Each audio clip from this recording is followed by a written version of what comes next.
नमस्कार, मैं हूं निशु दुबे। आप देख रहे हैं कशिश न्यूज की फेसबुक लाइव पेज। आपको बता दें कि जीतन मांझी ने अब महागठबंधन को छोड़ दिया है। जब उन्होंने महागठबंधन छोड़ा तो ये कयास लगाया जा रहा था कि हो सकता है कि वो एनडीए में शामिल हो जाए, लेकिन आज कार्यकारिणी की बैठक हुई और इस प्रकार के भी कयास लगाए जा रहे थे जब इसकी बैठक की तारीखें तय हुई थी कि हो सकता है कि इसमें निर्णय निकल के सामने आ जाए, लेकिन आज बैठक में इस प्रकार की कोई भी बातें निकल करके सामने नहीं आई। हमारे साथ संपादक अशोक मिश्र जी इस वक्त हमारे साथ है। सर, कयास बहुत लगाए जा रहे थे जब जीतन मांझी ने महागठबंधन छोड़ा तो भी कयास ये लगाए जा रहे थे कि हो सकता है कि बीजेपी में शामिल हो जाएंगे, माफ कीजिएगा एनडीए में शामिल हो जाएंगे, बीजेपी के साथ जाएंगे। आज बैठक हुई, उम्मीद ये था कि आज जरूर कुछ इस प्रकार के अनाउंसमेंट्स होंगे। कॉन्फिडेंट लग रहे थे संतोष सुमन भी, जीतन मांझी भी, लेकिन इस प्रकार की कोई अनाउंसमेंट नहीं हुई। क्या बीजेपी ने हरी झंडे नहीं दिए है? इनके साथ होने का कोई अभी साफ खुलासा नहीं किया है? क्या कुछ समझ में आ रहा है? देखिए, बिल्कुल जीतन राम मांझी ने जिस दिन अपने बेटे को नीतीश कैबिनेट से इस्तीफा दिलवाया था, तो आप अगर हम पीछे चलें तो 13 अप्रैल को जीतन राम मांझी केंद्रीय गृह मंत्री अमित शाह जी से मुलाकात किए थे दिल्ली में जाकर के। और वह मुलाकात ऐसे वक्त में हुई थी जब नीतीश कुमार विपक्षी एकता की मुहिम में दिल्ली में ही थे और उन्होंने कांग्रेस के नेताओं से मुलाकात की थी और राहुल गांधी, मल्लिकार्जुन खड़गे से यह भरोसा लिया था कि विपक्षी एकता की मुहिम को आगे बढ़ाया जाए। ठीक उसके 60 दिनों के बाद जीतन राम मांझी ने तब अपने बेटे का इस्तीफा दिलवाया संतोष कुमार सुमन का, जब 23 जून को विपक्षी एकता की मुहिम रंग लाने के लिए, विपक्षी एकता की मुहिम को मुकाम तक पहुंचाने के लिए, विपक्षी एकता की मुहिम को मजबूत करने के लिए नीतीश कुमार ने पटना में बैठक विपक्षी दल के नेताओं की बुलाई है। ठीक उसके पहले जीतन राम मांझी ने जो धमाका किया, उससे यही लगा कि महागठबंधन की एकता तार तार हो गई है और नीतीश की मुहिम को बड़ा झटका लगा है। लेकिन आपने देखा निशु कि नीतीश कुमार ने तुरंत एक्शन लिया और किस तरह से जीतन राम मांझी के बेटे का इस्तीफा कबूल किया, उनसे मंजूर किया और तुरंत रत्नेश सदा को कैबिनेट में जगह दे दी। लेकिन 13 जून को जब जीतन राम मांझी के बेटे ने इस्तीफा दिया, उसी समय जीतन राम मांझी ने घोषणा की कि 18 जून को वो दिल्ली जाएंगे और केंद्रीय गृह मंत्री अमित शाह जी से मुलाकात करेंगे। इसके तुरंत बाद फिर ये बयान आया कि 18 जून को हम के राष्ट्रीय कार्यकारिणी की बैठक होगी, उसके बाद दिल्ली जाएंगे। फिर एक दिन के बाद बयान आया कि 18 के बदले 19 जून को हम के राष्ट्रीय कार्यकारिणी की बैठक होगी और उसी दिन दिल्ली जाएंगे। बैठक के तुरंत बाद इंतजार किया जा रहा था और राजनीतिक गलियारे में ये चर्चा थी कि कहीं न कहीं जीतन राम मांझी का बीजेपी के साथ पूरी तरह से बातचीत हो चुकी है और जीतन राम मांझी इधर नीतीश का दामन छोड़ेंगे और बीजेपी का दामन पकड़ेंगे। यानी कि बीजेपी जीतन राम मांझी को राजनीतिक किनारा देने के लिए तैयार है। यानी कि बीजेपी जीतन राम मांझी के नाव को डगमगाने नहीं देगी। यानी कि बीजेपी जीतन राम मांझी के नैया को बीच मझधार में नहीं छोड़ेगी। इसलिए नहीं छोड़ेगी कि जीतन राम मांझी ने नीतीश की नैया को डगमगाने के लिए अंतिम समय में बहुत बड़ा विस्फोट किया था। लेकिन आज जब हम के राष्ट्रीय कार्यकारिणी की बैठक हुई और उसके बाद पार्टी के राष्ट्रीय अध्यक्ष संतोष कुमार सुमन का जो बयान आया, इस बयान से यह संकेत तो जरूर मिले हैं कि बीजेपी अभी तुरंत जीतन राम मांझी की नाव को किनारे लगाने के फेर में नहीं है। यानी कि जीतन राम मांझी की नैया जो है वो अभी डगमगाएगी। बीजेपी भी इंतजार करती है कि क्या जीतन राम मांझी में इतनी ताकत है कि वो अपनी डगमगाती नाव को किनारा ले जा सके। अब इसके पीछे क्या उद्देश्य है? इसके पीछे उद्देश्य यही है कि बीजेपी भी अभी हड़बड़ी नहीं दिखाना चाहती। अगर जीतन राम मांझी की केंद्रीय गृह मंत्री अमित शाह जी से या बीजेपी के राष्ट्रीय अध्यक्ष जेपी नड्डा जी से बातचीत हो जाती तो निश्चित रूप से आज संतोष मांझी का सुर बदला हुआ नहीं रहता, तब वो निश्चित रूप से कहते हैं कि आज हम शाम में जा रहे हैं दिल्ली, और दिल्ली जा करके केंद्रीय गृह मंत्री अमित शाह जी से या बीजेपी के राष्ट्रीय अध्यक्ष जेपी नड्डा जी से हम मुलाकात करेंगे। लेकिन संतोष कुमार सुमन ने जो बयान दिए हैं, उस बयान में उन्होंने कहा है कि अभी हमारी एनडीए नेताओं से बातचीत नहीं हुई है और हमने अपना विकल्प खुला रखा है, यानी कि अगर एनडीए से बातचीत नहीं होगी तो हम थर्ड फ्रंट में भी जा सकते हैं, उनसे भी बात कर सकते हैं। अब सवाल ये उठता है कि आखिर यह राजनीतिक अनिश्चितता की स्थिति क्यों? अब सवाल यह उठता है कि जब तक जीतन राम मांझी और संतोष मांझी को राजनीतिक किनारा नहीं मिलने का था तो उन्होंने मंत्रिमंडल से इस्तीफा क्यों दिया? उन्होंने इतनी हड़बड़ी क्यों दिखाई कि नीतीश का साथ छोड़ा? उन्होंने ऐसी हड़बड़ी क्यों दिखाई कि नीतीश के पीठ में उन्होंने तीर चलाए? ऐसी हड़बड़ी क्यों दिखाई कि वो 23 जून के पहले ही उन्होंने अपने बेटे को कैबिनेट से इस्तीफा दिलवाया? इसका मतलब साफ है कि कहीं न कहीं जीतन राम मांझी भी अब बुरी तरह फंस गए। बीजेपी भी हड़बड़ाहट में नहीं है और बीजेपी भी वेट एंड वॉच की स्थिति में है। वह भी चाहती है कि आखिर देखें कि जीतन राम मांझी क्या करते हैं। अगर उनको इंतजार करना होता है तो फिर जीतन राम मांझी क्या धैर्य रखते हैं या वो हड़बड़ी दिखाते हैं, इसके लिए बीजेपी ने थोड़ा वेट एंड वॉच की स्थिति लाई है। अशोक जी, कुछ महीने पहले हम आपको लेकर जाते हैं, पीछे लेकर हम आपको जा रहे हैं। जब उपेंद्र कुशवाहा गठबंधन को छोड़े थे तो उस वक्त भी यही कयास लगाए जा रहे थे कि बीजेपी में शामिल हो सकते हैं, एनडीए में शामिल हो सकते हैं, लेकिन हुआ क्या? नहीं हुए। हालांकि बीजेपी के लोग भी बाहर फैला करके उनका स्वागत कर रहे थे, वेलकम कर रहे थे, बात इस प्रकार की आ भी रही थी सामने, लेकिन रिजल्ट कुछ में नहीं, शून्य। जीतन राम मांझी के समय में भी यही बात आई। क्या लगता है, ये बीजेपी कोई स्टंट कर रही है और अंत में इन सबको एकजुट करेंगे, अपने साथ लेकर आएंगे? देखिए, बीजेपी राष्ट्रीय पार्टी है और उसका जो भी काम होता है या जो भी कार्यक्रम होते हैं या उसका जो भी राजनीतिक अभियान होता है या जो भी गठबंधन होता है, बीजेपी हड़बड़ी में कोई काम नहीं करती है। आपने देखा होगा कि जब उपेंद्र कुशवाहा ने नीतीश का दामन छोड़ा था तो उस समय तत्कालीन अध्यक्ष संजय जायसवाल थे, तो वो खुद गए थे उपेंद्र कुशवाहा के आवास पर और कहा था कि आपने बहुत बेहतर काम किया। उपेंद्र कुशवाहा भी दिल्ली गए, अमित शाह जी से मुलाकात उनकी हुई, लोगों जेपी नड्डा जी से बातचीत हुई, तो लोगों को लग रहा था कि उपेंद्र कुशवाहा दिल्ली जाएंगे और उधर से कुछ ले करके भी आएंगे। लेकिन क्या हुआ? उन्होंने पत्ते नहीं खोले अभी तक, न बीजेपी ने कोई पत्ता खोला है न उपेंद्र कुशवाहा ने कोई पत्ते खोले। यानी कि दोनों के बीच में क्या डील हुई ये अभी बताने को कोई तैयार नहीं। ठीक उसी तरह जीतन राम मांझी के मामले में भी बीजेपी कोई हड़बड़ी नहीं दिखाना चाहती या बीजेपी यह तोहमत नहीं लेना चाहती कि विपक्षी एकता को कमजोर करने के लिए उन्होंने जीतन राम मांझी को नीतीश से अलग किया।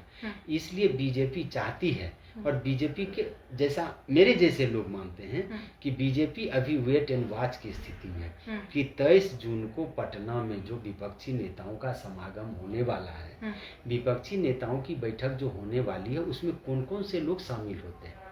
अगर उसमें लोग शामिल होते हैं तो उसका नतीजा क्या निकलता है?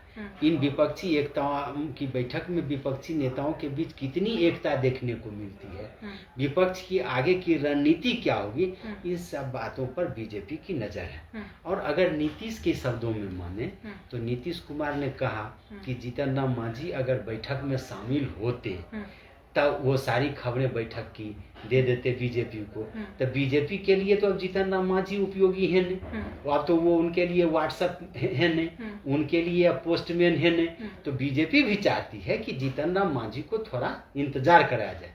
अब सपोर्ट कीजिए कि अगर ममता बनर्जी, अरविंद केजरीवाल या फारूक अब्दुल्ला जैसे नेता इस बैठक में शामिल नहीं होते या शामिल भी होते हैं और इन नेताओं में कुछ इस तरह की एकता नहीं दिखती है जो कांग्रेस के पीछे चले, तो वैसी परिस्थिति में बीजेपी को तो ये फायदा होगा ना कि विपक्षी एकता जितनी कमजोर होगी बीजेपी उतनी मजबूत होगी। नंबर एक। दूसरी बात है कि विपक्षी एकता जितनी कमजोर होगी, बीजेपी की निर्भरता जीतन राम मांझी, मुकेश सहनी, उपेंद्र कुशवाहा, चिराग पासवान, पशुपति कुमार पारस, इन सब पर उसकी निर्भरता कम होगी। तो वैसी परिस्थिति में बीजेपी की तो अपनी चुनावी जो तैयारी है वो चल रही है, बीजेपी की का जो अपना अभियान है वो तो चल रहा है। तो बीजेपी वेट एंड वॉच की स्थिति में कि देखें। दूसरी बात कि बीजेपी ये भी तय कर लेना चाहती है, अगर विपक्षी एकता कमजोर हुई तो बीजेपी के हाथ ऊपर होंगे, बीजेपी की स्थिति मजबूत होगी तो वो देने की मुद्रा में होगी, और जीतन राम मांझी, उपेंद्र कुशवाहा, मुकेश सहनी ये लेने की मुद्रा में होंगे, तो बीजेपी का हाथ ऊपर होगा। तो भाई आपको जो देना होगा वो हमारी मर्जी से होगी, हम अगर आपको सीट देंगे तो कैंडिडेट हमारा होगा, अगर कैंडिडेट आप दे दीजिएगा तो सीट हमारा होगा। तो इन सारी बातों मतलब आप समझिए कि गिव एंड टेक की जो राजनीति होगी, उस राजनीति में बीजेपी के हाथ ऊपर होंगे। अगर विपक्षी एकता मजबूत होगी तो उपेंद्र कुशवाहा, जीतन राम मांझी, मुकेश सहनी मजबूत होंगे, तो वैसी परिस्थिति में बीजेपी के हाथ नीचे होंगे। तो फिर जीतन राम मांझी, उपेंद्र कुशवाहा, मुकेश सहनी जो मांगेंगे बीजेपी को देने की कोशिश करेगी। क्योंकि नीतीश कुमार ने जो 16 सीटें जीती हैं 2019 के लोकसभा चुनाव में, वो सीटें तो बीजेपी के खातिर नहीं है, तो वो तो बीजेपी के जनाधार का इलाका भी नहीं है। अगर इलाका भी है तो कुछ ही सीटें जनाधार वाली इलाके की। तो ऐसी परिस्थिति में बीजेपी चाहेगी कि इन इलाकों में जो उसकी सीट नहीं है उसमें अपने सहयोगी दलों को वो दें। तो वैसी परिस्थिति में बीजेपी यह गुना भाग करेगी कि जीतन राम मांझी, मुकेश सहनी, उपेंद्र कुशवाहा, चिराग पासवान, पशुपति कुमार पारस जैसे लोगों की मदद से क्या वो इस चुनाव में फतह हासिल कर पाएगी। तो इन सारी बातों को लेकर के बीजेपी का केंद्रीय नेतृत्व कहीं न कहीं गुना भाग कर रहा होगा, कहीं न कहीं उसकी रणनीति बन रही होगी। इसलिए जीतन राम मांझी को अभी कुछ देर रोक करके रखा गया। अशोक जी, जो शाखाएं महागठबंधन से टूट के नीचे गिर चुकी है, आखिर उस पर बीजेपी भरोसा क्यों करेगी? क्योंकि दो चेहरे अभी हमारे सामने नजर आ रहे हैं जो महागठबंधन से निकल के सामने आए हैं।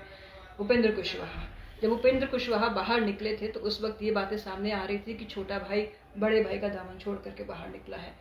बार बार ऐसा चीज हुआ है, बार बार उपेंद्र कुशवाहा कभी बीजेपी के साथ जाते हैं, कभी जेडीयू के साथ जाते हैं, फिर जेडीयू से दामन छोड़ते हैं तो फिर यहाँ आते हैं, बीजेपी के साथ आते हैं। ये सब चीजें बहुत बार हुआ है।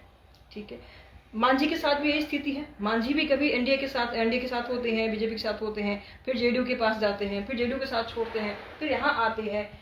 लगातार इस प्रकार की दोनों चीजें होती आ रही दोनों नेताओं के साथ। इस वक्त क्योंकि सीएम नीतीश ने बड़ा बयान दिया, महागठबंधन का नेता ये बयान देते हैं कि मांझी भेद दिया।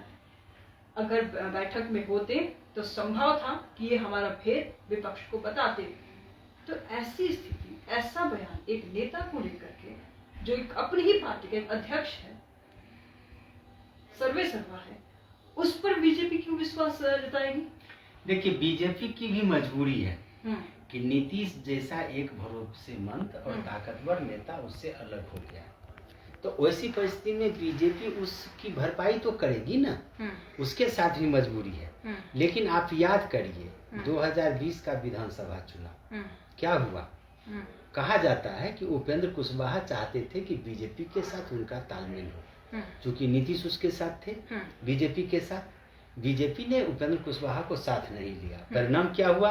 उपेंद्र कुशवाहा, ओवैसी, बसपा, पप्पू यादव की जैसी पार्टी के नेताओं ने मिल करके एक गठबंधन बनाया। उपेंद्र कुशवाहा को मुख्यमंत्री पद का उम्मीदवार बनाया गया। क्या हुआ? वही ढाक के तीन पात। फायदा किसको हुआ?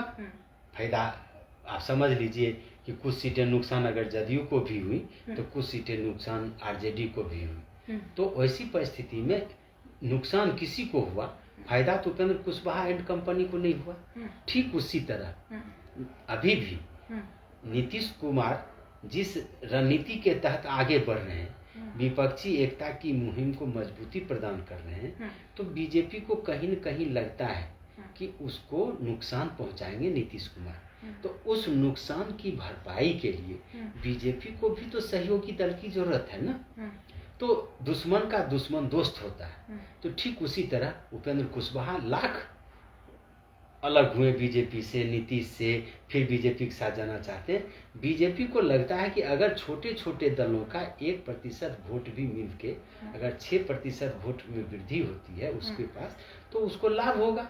तो क्या करेगा अपनी चुनावी जीत हासिल करने के लिए। चूंकि बीजेपी ने जो 17 सीटें जीती हैं लोकसभा की, उसमें जदयू का भी उसको सहयोग मिला है। तो इसलिए जदयू के अलग होने से बीजेपी को जो वोट की कमी हुई है, या महागठबंधन में नीतीश के आने से महागठबंधन के वोटों की जो बढ़ोतरी हुई है, वैसी परिस्थिति में बीजेपी चाहती है कि उसके नुकसान, उसकी भरपाई के लिए छोटे दलों का सहयोग जरूरी है। दूसरी बात, राजनीतिक रूप से एक मैसेज भी देना चाहती है बीजेपी कि जिस तरह से 7 दलों का गठबंधन महागठबंधन था, जीतन राम मांझी के हटने से अब 6 दल हो गए।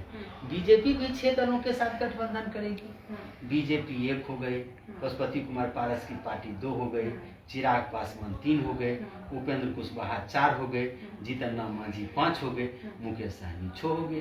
तो 6 दलों की का गठबंधन बीजेपी का भी हो जाए। तो बीजेपी भी चुनाव प्रचार में कहेगी कि उनका भी 6 दल का गठबंधन है, 6 दल का हमारा भी गठबंधन है। ठीक है, जदयू के साथ आरजेडी है, तो यहाँ भी बताएगी कि हमारे साथ भी है। तो मेरे कहने का मतलब है कि आप ये समझ लीजिए कि चुनावी रणनीति दोनों पक्ष की ओर से चल रही है। लेकिन सबसे बड़ी बात है कि अभी जो आपने सवाल पूछा है, वो सवाल है कि मांझी की नैया डगमगा। सही में क्या मांझी खुद मझधार में फंस गए? जो नीतीश की नाव डुबाना चाहते थे, वो क्या खुद अपनी नाव को नहीं बचा पा रहे हैं? क्या बीजेपी के सहारे जो मांझी दिल्ली जाना चाहते थे, क्या बीजेपी ने उनको दिल्ली दूर कर दिया? क्या बीजेपी के सहारे वो अपनी नैया पार लगाना चाहते थे, क्या बीजेपी ने उनकी नैया को अभी बीच मझधार में छोड़ दिया है कि अभी आप थोड़ा दिन और अपने जो आप में काबिलियत है, आपने में जो नाव खेमे का जो अनुभव है, आप जो है संकट के समय में अपनी नैया को राजनीतिक घाट में पार लगाने का आपके पास जो कला है, उसका थोड़ा आप और प्रयोग कर लीजिए। यानी कि आप थोड़ा और घूम लीजिए, ताकि आपको पता चले कि बीजेपी की आपको जरूरत है या आपको बीजेपी की जरूरत है। इसका एहसास मांझी को हो जाए, और जब मांझी को लगेगा कि बगैर बीजेपी के सहयोग के हमारी नैया पार नहीं लगेगी, तब फिर बीजेपी अपने ये क्या कहते हैं, अपनी शर्त पर मांझी से समझौता करेगी, मांझी को गठबंधन में शामिल करेगी। तो वो अभी थोड़ा वक्त लगेगा, देखिए आगे आगे होता है क्या। फिलहाल कह सकते हैं कि दूसरों की नाव डुबोने के फिराक में मांझी ने अपनी नाव को ही मझधार में डाल दिया। बहुत बहुत शुक्रिया अशोक जी आपका इन तमाम जानकारियों के लिए। तो कमेंट बॉक्स में ज़रूर लिख करके बताएं कि आपको हमारे द्वारा दी गई जानकारी कैसी लगती है, और वीडियो को लाइक करें, ज़्यादा से ज़्यादा शेयर करें, और हमारे फेसबुक पेज को फॉलो करना बिल्कुल मत भूलिएगा। जल्द मिलते हैं एक नया अपडेट के साथ, तब तक के लिए दीजिए इजाज़त। नमस्कार।